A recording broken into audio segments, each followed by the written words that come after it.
আপনি আজকের ঘটনার পর মর্মাহত, অপমানিত নাকি কষ্ট পাচ্ছেন? দেখুন, আমি একটা কথা বলি, আমি ছাত্র জীবন থেকে রাজনীতি করেছি। প্রথম দিন থেকে কংগ্রেসের ঝান্ডা ধরে রাজনীতি করতে করতে মমতা ব্যানার্জির আদর্শে থেকে তৃণমূল কংগ্রেসের প্রথম দিন থেকে থেকেছি। আমি যে জায়গায় থেকে রাজনীতি করেছি, যেখানে আপনারা প্রেস কনফারেন্স করছেন, এই জায়গাটা সিপিএম এর দুর্গ ছিল। এখানে তৃণমূলের ঝান্ডা ধরার লোক হাতে গুনে পাওয়া যেত না। সেই জায়গা থেকে লড়াই করে প্রথম দিনে তৃণমূল কংগ্রেসের সৈনিক হিসাবে আমি কাজ করে গেছি।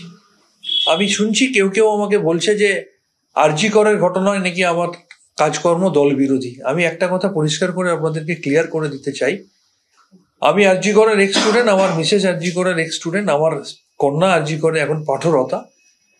আরজি করে বিগত 1.5 বছর আগে, 2 বছর আগে আরজি করে, তখন আমি কাজ করতে গিয়ে, আমি রোগী কল্যাণ সমিতির চেয়ারম্যান হিসেবে কাজ করতে গিয়ে আরজি করে যে যে জিনিস আমি সামনে দেখেছিলাম, এই স্বনামধন্য সন্দীপ ঘোষ তার নেতৃত্বে আরজি করে যে দুর্নীতির চক্র বাসা বেঁধেছিল, তখন কিন্তু আপনারা কোনো মিডিয়া জানতেন না। আমি খুব সুনিপুণভাবে, অত্যন্ত গোপনীয়তা বজায় রেখে আমি সংশ্লিষ্ট জায়গায় কাগজগুলো জমা দিয়ে এসেছিলাম।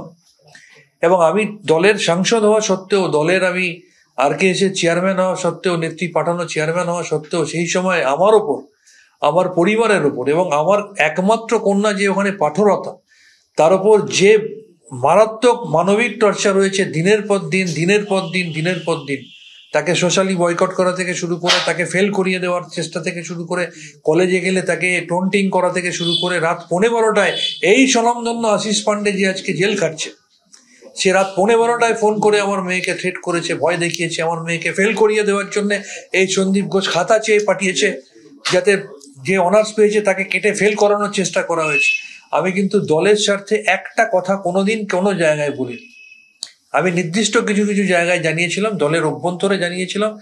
শুনেছি যে বা যারা এই স্বাস্থ্য পরিষেবায় দণ্ডবন্দে কর্তা, অলিখিতভাবে আমি তাদেরকেও জানানোর চেষ্টা করেছিলাম, জানিয়েছিলাম। আমি দলের বাইরে কিন্তু কোনো কথা বলিনি।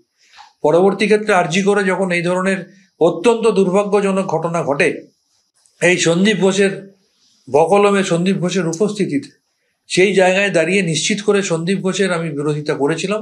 এবং এই আন্দোলন, আজকে একটা কথা পরিষ্কার করে বলি, অনেকে হয়তো নেতৃস্থানীয়, আমি আজকে আমার দলের কোনো নেতা নেত্রী কারোর সম্বন্ধে কোনো কথা বলবো না, তারা সকলে আমার কাছে শ্রদ্ধেয়। কিন্তু অনেকে হয়তো অনেকের কাছে বোঝানোর চেষ্টা করেছে বা করছে যে আরজি করের ঘটনা বা আরজি করের স্বতঃস্ফূর্ত আন্দোলন নাকি আমি মদদ দিয়েছি।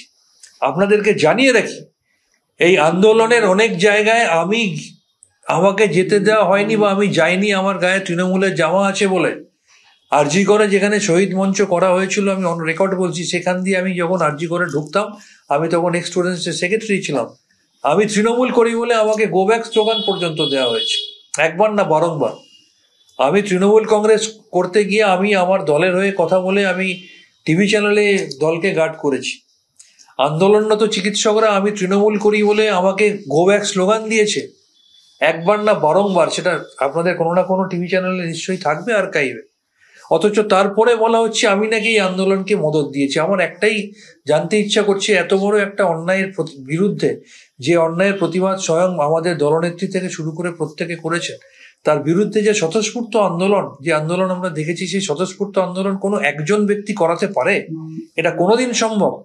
অথচ সেটা হয়তো বোঝানোর চেষ্টা করা হয়েছে যে আমি এটাতে হাওয়া দিয়েছি। কিন্তু তারপর থেকে এখনো পর্যন্ত আমি জ্ঞানত বা অজ্ঞানত, আমি যেখানে যেটুকু কাজ করেছি আমার দলের জন্য কাজ করেছি, আমার সরকারের ভালোর জন্য কাজ করেছি।